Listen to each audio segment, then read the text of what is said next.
Hello and welcome to the Film Ireland podcast. I'm Gemma Creagh and I am chatting with director Phil Sheerin and writer David Turpin about their film The Winter Lake, which is just about to premiere at the Galway Film Fleadh.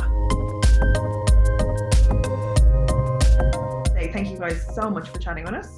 Thank you. Thanks for having us. So we're very lucky to have you guys in chatting with us because it's a very unusual Film Fleadh screening. It'll be online at Galway Film Fleadh on Friday the 10th of July. So people will be able to see it remotely via the website and get tickets. That's right. At 10 o'clock, I think it goes live, 10 at night. Oh, brilliant. Okay. So we'll have a lot of people kind of catching up. And are you guys doing a Q&A? We are. Yes. So first up, can you tell me about how you guys started working on this project together? Well, I suppose I'll jump. I got sent the script. Like David can fill you in on the background of like where the idea came from, but I'd made a short called North that went around and did quite well. The one at Galway, and off the back of that, I think it was David and Ruth liked it enough to send me the script to see if I was interested. So they sent me the script and I just really connected to the writing, really connected to the psychology of the characters, and it was great. Yeah, I think that was maybe, was that 2 years ago? More? That's three probably. Yeah. Yeah. I had been working on the script for about a year until then. So yeah. David, it's a really lovely, very, very complex script that tackles some very weighty themes. You were saying you were working on it for about a year. Where did the idea come from? Oh, if I knew where the good ideas came from. I don't know. I mean, I suppose I think initially I had been talking to the producer, Ruth Tracy, who I had made The Lodgers with. And I think we had talked sort of generally about the idea of a seasonal lake, or where the water kind of would sink and rise according to the actions of an underwater river. And we talked about a bunch of other things as well, but there was something about that particular image that that stayed with me, and I was very intrigued by the idea of the kind of not the consciousness of the landscape, but that there might be a sort of otherworldly knowing embedded in the land, that is distinct from and separate to human understanding.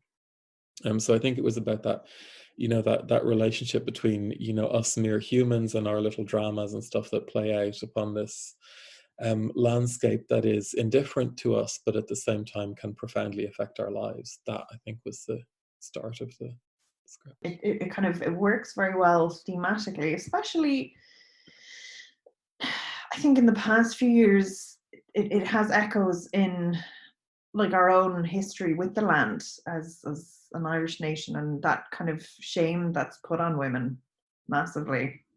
And you tackle that very interestingly with the characters. Did you guys work on the script together at all, or was it a fully formed piece then that you jumped in with Phil? No, it then turned into about a year and a half to nearly 2 years of development and back and forth, and just new ideas that even like David or anyone had that was just about molding it into something that we felt was more achievable, as well as something we all felt we could achieve, like in terms of all felt connected to, as well as achievable. Yeah, I mean, initially, very early in it, there was a lot more in it that was kind of hallucinatory or surreal or something like that. And I think that the longer that we worked on it, the more it became clear that those kind of that symbolism was embedded in the reality of the story, and that you didn't need to sort of port it in dream sequences or fantasy sequences or stuff like that. That the symbolism was right there. And sometimes, with a film, it can be quite a circuitous journey to arrive at quite a direct place, and that was certainly true of this film as well, I think. It manages to keep everything so atmospheric as well on top of it all. And what I really like is there's no one protagonist in many ways. Like it really follows everybody's story quite in a quite detailed manner, and everybody, like, oh well, the three women and Tom definitely have like a very defined arc. Was that something that was kind of there from the first version of this script, or was there different kind of paths that were explored? Because it's quite a complex balance. From my perspective, from reading it, it was there from the beginning, which was kind of what was so intriguing about it. I couldn't actually, from a first-time reader, I was incredibly impressed with how many threads were constantly winding in and out of each other.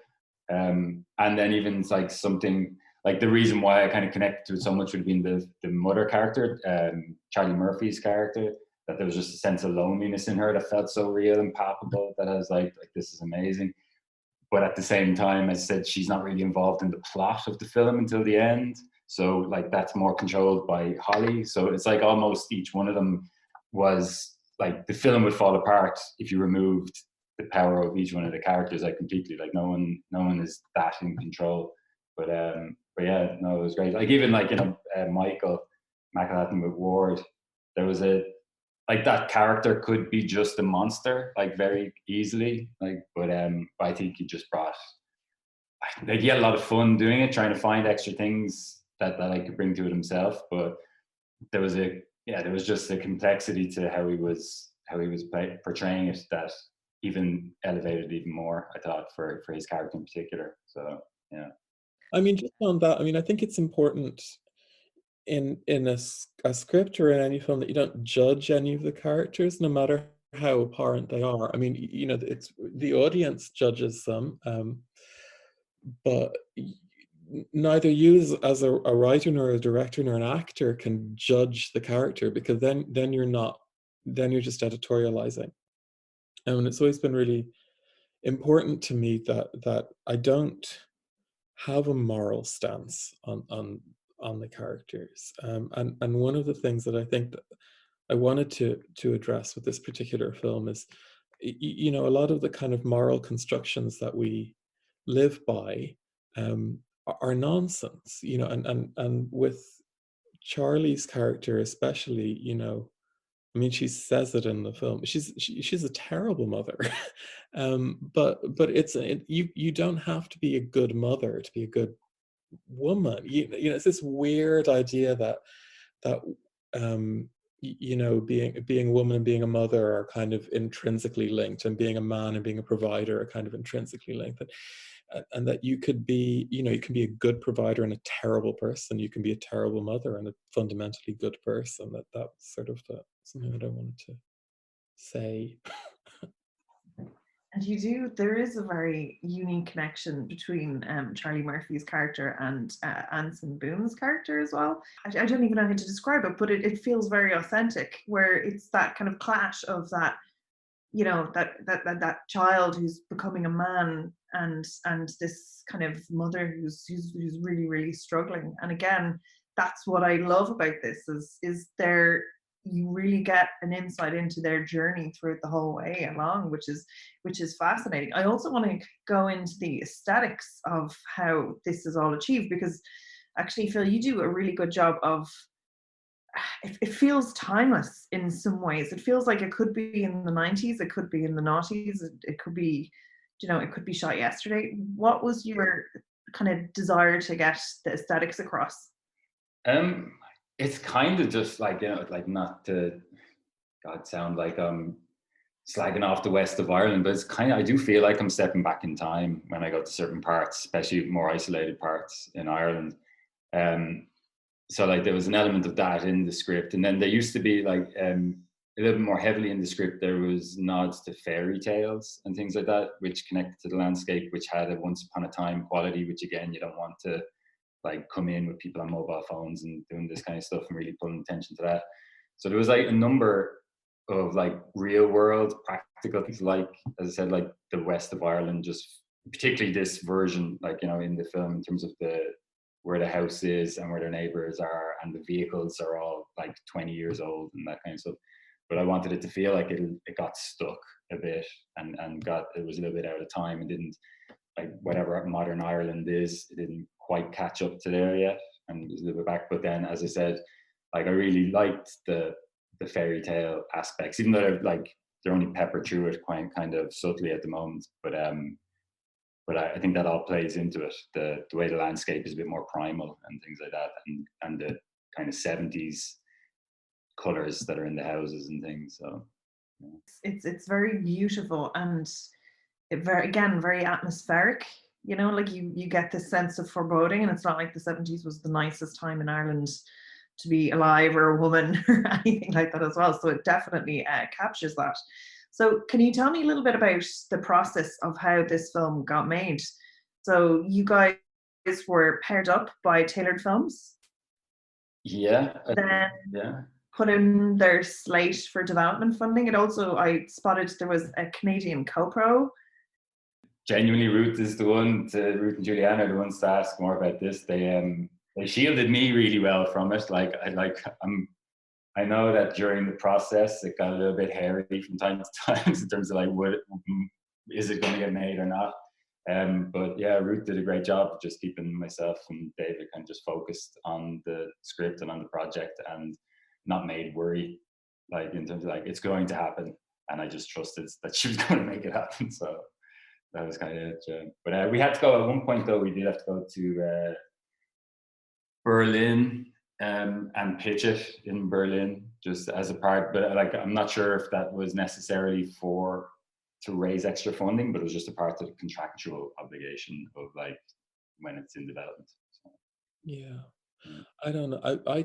It sounds so stupid, but I forget. You know, once the thing is done, I always think there's a scene in the Sylvia Plath book, The Bell Jar, you know, where she goes and sees a woman give birth, and she sees the woman is given an injection after giving birth so that she forgets how traumatic the process was, so that she won't be afraid to do it again. And making a movie is a little bit, or financing a movie certainly is a little bit like that. It's so incredibly traumatic that you kind of blank it out, and then when people ask how you did it, you kind of think, God, how did I do that? You know, or how was that done? Because you know it's such, and it's all, you know, the producers doing all this incredibly you know, sensitive stuff that you're not always aware of as somebody, and you know, a writer or something, and it's such a kind of like, there always, in my experience, there always gets to be a moment with every film where you kind of feel like you're trying to squeeze your entire body through the eye of a needle, and by the time it comes out the other side, you just blank it out. That's always my memory of development. The moment it's over, I forget it. Yeah, I suppose it's probably more the process for Phil. If it's like, I want this shot, you can't have that shot though. It's too expensive. Yeah, I suppose like we only really came up against that. I'd lived with the script for like 2 years, and I'd known the budget we were aiming for. So we were very I wasn't going to aim for anything too kind of lavish in a lot of sense. I was trying to get the right shot, if that makes sense, rather than something that feels a little bit more like stylistic. The only time where I would say where I really craved that we had more money was things like when you're shooting stuff on vehicles and action scenes. You need 3 times more the amount of like time you have to achieve it the way you even like see it. So you end up making a huge amount of sacrifices there, and you're not even trying to get something overly fancy. You're just trying to get the beats. So, but for everything else, and also I just have to like Rory O'Brien, like he was the DOP. He was such a great person to have beside me the whole way. He was so calm, he's so upbeat, he's so positive that like even when I thought something was going to be like hard, like if I thought a shot, if we didn't have the equipment or something like that, he would always come up with a way of doing it with what we have, and like a kind of MacGyver job behind the scenes and stuff. So he was definitely like very needed, and like I love him. It's great. That's really cool to know that as well, because I do think it's such a collaborative piece. as well, like any kind of art form? And actually, I just want to get into the casting. When you write, David, do you have people in mind when you're kind of curating? Would you have that discussed maybe with Phil at the early stages or anything like that? No, I always feel like to sit down and write with somebody in mind is the path to heartache, because you know a film takes so long to come together. You don't know what a given actor is going to want to be doing 2 years hence when you sit down to, or who they're going to be. You know, so I think it's more interesting to try and create a character on the page who is whole and may, you know, bring out something you don't expect in an actor you hadn't thought of or something, rather than to be like, I want this to be, you know, I mean sometimes I think like I would have liked Elizabeth Taylor or something, but I tend to try to stick to dead people, because otherwise it's you know, it's a bad.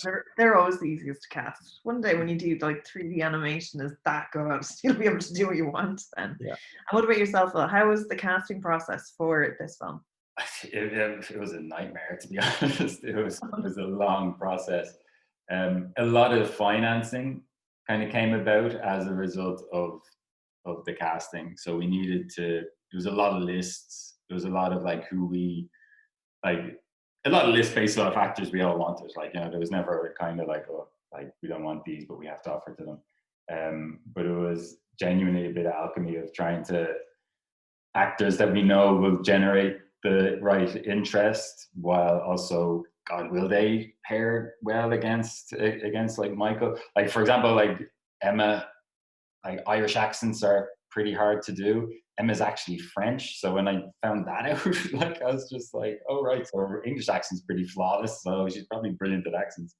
But yeah, but like that. But I wasn't seeing anyone in particular. I just, yeah, it was a general energy that you're going for and all that. But actually, just because I said Emma there, Emma was the one in my head that kind of embodied her version of the character the most. And like, I think there was so much on the page for all the other characters, like Michael and Charlie and Anson, that they made a lot of really informed decisions based off what was written and just through conversations.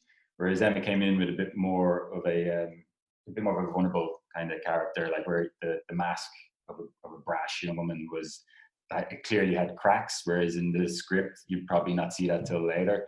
But it was like it was her, and it was really alluring, and it felt really honest. So it was like gotta go with it. So. Yeah, it's strange because you know, when I try to recall the film that I imagined like way back yonder, and compare to what was shot, weirdly the performance that is closest to what I guess I had imagined back at the start is probably Emma's. I mean, the performances are over in their own ways and stuff, but there's this a very weird kind of dichotomy between somebody who's very worldly and yet somebody who's sort of somebody who appears to give a lot but is very withholding. And it's very hard to write that because it's a quality. It's not something somebody says or something they do. So it's very hard to script it. I wonder if it has to come intrinsically from the person playing the part. And I felt like she really had that. There was something very mysterious about her. She was fabulous. Like, she's so good in this film. And like that, she has a very kind of complex role to play, and you just can't take your eyes off her when you're watching her as well. She really delivers as a performer. How did you guys, if she was French, how did you guys find her? Well, she's in Sex Education, which is huge. So she's the main girl there. So, and she auditioned, like, it was kind of weird. We went out, there was, we were supposed to shoot about 2 months before when we actually ended up like started rolling. And at that point there was a different, like, Lola Pettigrew, you know Lola? She's in Dating Amber. Lola was attached to be in it, But then when we pushed, her schedule changed, so we had to like quickly go back out and kind of just even throw a wider net this time, trying to who potentially would be interested in doing it, like even just in auditioning, because we kind of didn't really have an idea. And then we got sent back a tape with like 25 people, and Emma was just kind of buried in the middle of them. And yeah, so she made it onto everyone's short list, and then we only called, like we went back over to London and we only kind of auditioned like 3 or 4 people, and she was just she was fantastic. She was fantastic. And it's just she has an unbelievable, like, she's just so open. It's kind of like I mean, as an actor, in terms, she sits there and sits across from somebody and the rest of the world drops away, and she's just having a very real conversation, scripted or otherwise, with this person. And you not only totally believe it, but you're glued to her. Like, it's absolutely brilliant. So yeah, she's great. Fabulous. And David, when did you see your first cut of this film, or would you have been on set? How involved are you in the process as a writer? I managed to contrive somehow to be on set for 3 days, which was the car crash, which is like a line of the script. So I didn't get to see, I didn't see any of my work being done, but I got to see this really difficult and complicated technical endeavor, and it made me feel incredibly guilty, because I saw the car crash and then I saw Charlie kind of running in and out of a pond 100 times or something. And I felt incredibly guilty that I'd subjected these people to these ordeals, you know. And then, you know, when did I see a cut? I saw a cut fairly early, I think, in the editing process, and then a couple of times during editing. But I haven't seen this film in months. This, like, when it screens in Galway on Friday, this will be the first time I've seen it in a long, long time. So maybe surprised. See. And that's it. I'd say it's a little bit disappointing not to be able to sit in the room and feel the audience's reaction. Yeah, completely. Like, I absolutely, like, even over here, like, I'm living in London at the moment, and I used to, like, I'd go to the Curzon a lot and all that kind of stuff, like, you know, just to the cinema quite incredibly regularly, and it just feels so strange not even like going to any screening of anything. But to add into that, like, you know, our film is coming out and we don't get to do it. It's a strange kick in the face, all right. But yeah, I don't know. I'm like obviously you want everyone to be safe and it's all that, but yeah, like a huge part of the whole reason why I love it is the actual cinema. Like, I watch films every day and all, but I look forward to going to the cinema. It's a different experience. So yeah. I'm that creepy person who goes to the cinema at 10 in the morning when there's nobody else in the auditorium anyway. So I'll be quite accustomed to watching it alone in a darkened room. But, you know, it's a weird.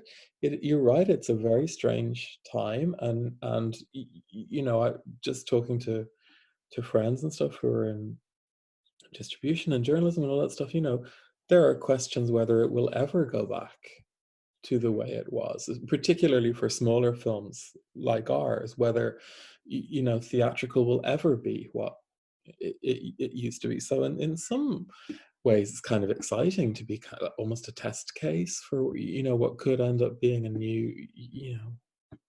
new way films like this come out into the world, whether we like it or not, you know. I think that's well, I think that two things are happening. You know, I mean, there's obviously the effects of the virus, but then there's the fact that this has forced the powers that be to consider other distribution models, which may be more effective for them, and they may not want to surrender now, even when the virus dissipates. But I don't know. I always find it kind of, you know, whenever you talk about, because I have a few things coming up, God willing, and people are like, oh, but you know, what are you going to do about kissing in a movie? And it's really not about that. It's about whether people can ensure a production much more than whether people can kiss without giving each other a virus. So we'll see. That's it. That was the main thing, where it's the finances are the issue, and having someone on set all the time, especially for smaller productions, will be very, very difficult. But anyway, fingers crossed it'll all go back to normal. So cinemas are reopening. Will we see it in cinemas? like, so Galway's the first, and then it's like hopefully going off to a few more festivals. But the word I've heard is that they're aiming to have it out by the end of the year. So it's like, which like hopefully a cinema release is what we're all aiming for anyway. And I think it's so visually strong, and I think people will be so hungry for good content on a big screen. I'd say that's a brilliant time to be out there. Yeah, it's I think that, like, I'd like the push from my side would be that it's, I know, just taken on as a drama with a lot of the thriller angles. Excellent. And are you guys working on anything at the moment that you're allowed to talk about?